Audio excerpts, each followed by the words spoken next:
Martha ने अपना हाथ वानी के हाथ पर रखा और मन ही मन कुछ पढ़ने लगी। बाहर खड़ा संजय मार्था को हैरत से देख रहा था।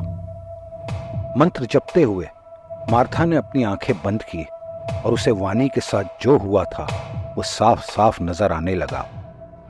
बाथरूम में वानी पर जो गुजरी, कैसे उसने पिशाच को देखा और वो कैसे बाथरूम के फ्लोर पर गिरी। इन सब के बीच अचानक मार्था को पातालिका की शक्ल नजर आई। आंखें बंद किए हुए धीमी आवाज में मार्था मंत्र पढ़ती जा रही थी। संजय डाउटफुल नजरों से ये सब देख रहा था। मार्था ने अपनी आंखें खोली। उसकी आंखें नीली हो चुकी थी। अचानक वानी की आवाज आई, मार्था आंटी। मार्था ने जब वानी की तरफ देखा तो उसके चेहरे और बदन से नीला रंग गायब हो चुका था।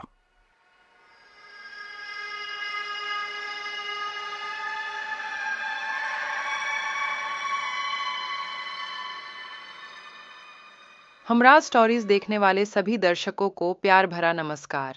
दोस्तों, ये एपिसोड खतरनाक शीना की पहली सीजन का आखिरी एपिसोड है। अगर आप खतरनाक शीना की दूसरी सीजन जल्द देखना चाहते हैं तो चैनल को सब्सक्राइब करें और ज्यादा से ज्यादा कमेंट करें। धन्यवाद, थैंक्स, शुक्रिया। कमरे के बाहर खड़ा संजय चौंका और उसके चेहरे पर हैरत के अक्स उभरे। मार्था ने वानी को आराम करने के लिए कहा और कमरे से बाहर आई। कमरे के बाहर आते ही संजय ने हैरत से पूछा, आपने वानी को कैसे ठीक कर दिया? मार्था ने कहा कि उसने कुछ नहीं किया, ये सब ईश्वर की कृपा है।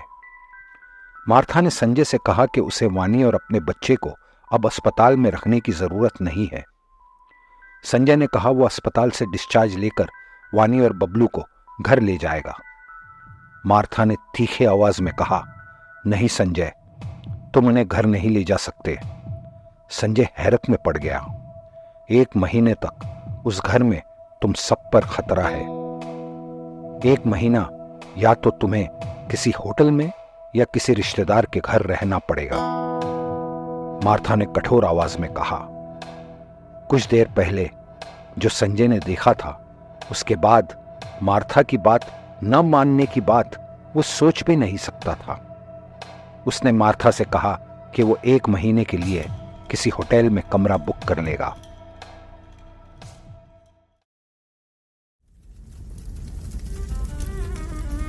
विनोद इस वक्त शमशान में था। उसने शंकु की चिता को आग दी। शंकु ही ये बता सकता था कि जिस औरत को उसने देखा था वो सचमुच उसकी मरी हुई बीवी मीना थी या नहीं। अब उसकी ये उम्मीद शंकु की चिता के साथ राख हो रही थी। डॉक्टर ने विनोद से कहा था कि क्रियाक्रम के बाद उसे लोकल पुलिस स्टेशन जाकर कुछ पेपर साइन करने पड़ेंगे। विनोद ने शमशान से सीधा पुलिस स्टेशन जाने का इरादा किया। शाम के 4 बज रहे थे। अस्पताल में मार्था वानी के साथ बातें कर रही थी। वानी ने उसे बता दिया था कि कैसे उसने मदद करने की भावना से शीना को पातालिका का पता बताया था। यह बात सुनकर मार्था गुस्से में आई। उसने वानी से कहा कि उसने बहुत बड़ी गलती की है।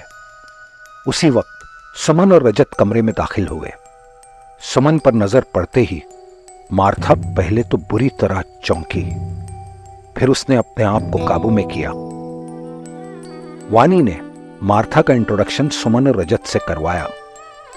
सुमन और रजत वानी से उसका हालचाल पूछ रहे थे और मार्था सुमन को एकटक देखती जा रही थी। मार्था ऐसा क्यों कर रही थी? अचानक सुमन की नजर मार्था से मिली। मार्था मुस्कुराई।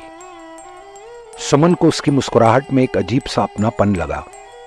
वो मार्था के चेहरे से नजर नहीं हटा पा रही थी। बाहर खड़ी शीना ने राहत की सांस ली। वानी ने उसका राज फाश नहीं किया था। जब शीना ने रजत और सुमन को दरवाजे की तरफ आते सुना तो वो वहां से हट गई।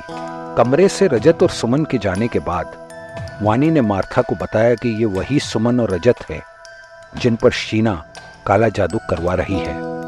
ये बात सुनकर मार्था के चेहरे पर परेशानी की लकीरें उभरी। उसी वक्त कमरे में संजय आया और उसने बताया कि उसने एक छोटी 3 स्टार होटल में 1 महीने के लिए एक स्वीट बुक कर लिया है। कल सुबह वानी और बबलू के साथ वो वहां शिफ्ट हो जाएगा। शाम हो चुकी थी। अपने घर में शीना सूरज को ढलता हुआ देख रही थी। जिस तरह ठंडी हवा उसकी जुल्फों को बिखेर रही थी, उसका मन भी बिखरा हुआ था। आज शनिवार था और उसे अपने खून का दूसरा प्याला देने के लिए रात को पातालिका के पास कब्रिस्तान जाना था। रजत को अपना बनाने का जुनून उसे सारी हदें पार करने के लिए मजबूर कर रहा था। रात के लगभग 8 बजे विनोद की टैक्सी लोकल पुलिस स्टेशन के बाहर रुकी। टैक्सी से उतरकर वो पुलिस स्टेशन की तरफ बढ़ा। वो पुलिस स्टेशन के अंदर आया और इंस्पेक्टर राठौर से मिला। राठौर ने उसे कुछ पेपर्स दिए और उन पर साइन करने के लिए कहा। फिर उसने विनोद को एक बक्सा दिया जिनमें शंकु की पर्स और पर्सनल चीजें थी। बक्सा लेकर विनोद पुलिस स्टेशन के दरवाजे की तरफ बढ़ा। रात के लगभग 12 बज रहे थे। शीना कब्रिस्तान में पातालिका के सामने बैठी थी। उसने अपना हाथ आगे किया और पातालिका को एक प्याला खून दिया। पातालिका ने उससे पूछा कि वो सुमन के घर कब जा रही है। शीना ने उसे बताया कि वो कल शाम सुमन के घर उसकी बर्थडे पार्टी में जाने वाली है। वो कल सुमन के घर नींबू रख देगी। पातालिका ने शीना को पूरी सावधानी बरतने की सलाह दी और कहा कि कल रात 2 बजे से वो अपना काम शुरू कर देगी।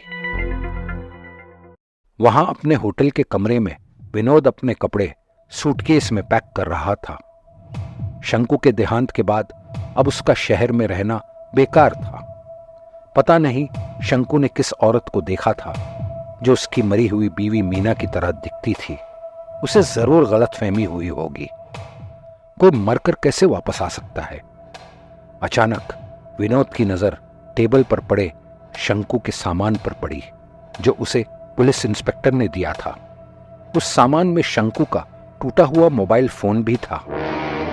विनोद को याद आया कि शंकु ने जब उसे फोन किया था तो कहा था कि वो उस औरत की फोटो खींचकर उसे भेजेगा।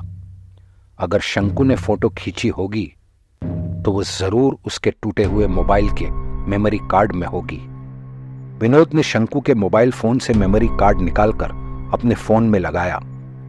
जब उसने मेमोरी कार्ड के फोल्डर पर क्लिक किया तो उसके होश उड़ गए।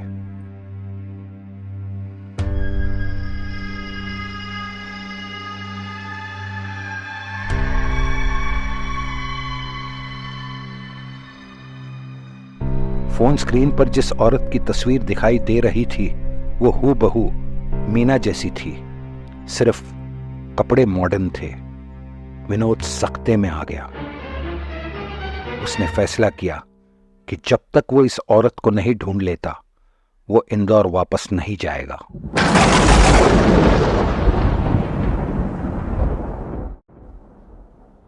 अपने घर में मार्था एक मोमबत्तियों के दायरे के बीच बैठी हुई थी। वो कुछ मंत्र पढ़ रही थी। वो आग की दुनिया से एक बहुत पुराने जिन हेकुबा को बुला रही थी।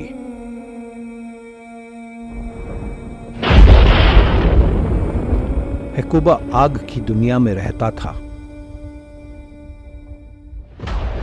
इस विशाल रहस्यमयी दुनिया में शक्तिशाली जिन रहते थे।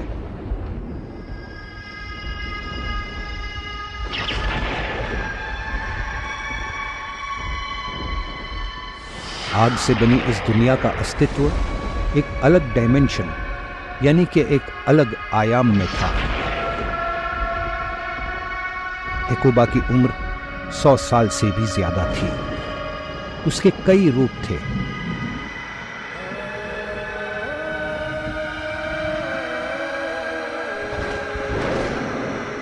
अपनी इस लंबी जिंदगी में हेकुबा ने कई काली शक्तियों का सामना किया था और उन्हें मात दी थी।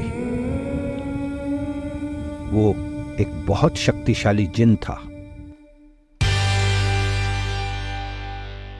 आग के शोलों में लिपटा हुआ हेकुबा उसके सामने प्रकट हुआ। मैं जानता था तू मुझे बुलाएगी मार्था, और मैं ये भी जानता हूँ कि तूने मुझे क्यों बुलाया है। हेकुबा की आवाज गूंजी।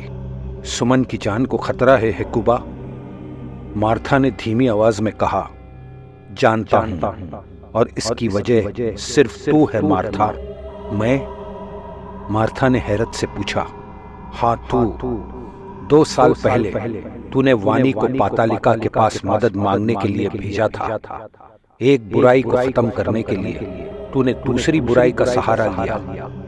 बहुत बड़ा पाप किया है तूने मार्था। मार्था को अपनी गलती का एहसास हुआ। तुम सही कह रहे हो हेकुबा, मैं ईश्वर से अपनी इस गलती की माफी मांगूंगी।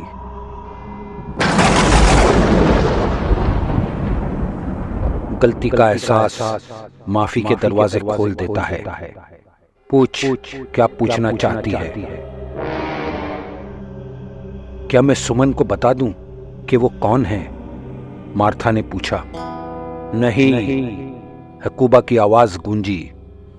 अब वो वक्त नहीं आया है कि सुमन इस राज को जाने। तो फिर मैं क्या करूं? मार्था असमंजस में थी और हेकुबा उसे देख रहा था। क्या रिश्ता था मार्था का सुमन के साथ? सुमन की असलियत क्या थी? सुमन, रजत, वानी और विनोद, इन चारों की जिंदगियों से खेलने वाली सिर्फ एक औरत थी, खतरनाक शीना। इसी के साथ खतरनाक शीना का पहला सीजन समाप्त होता है।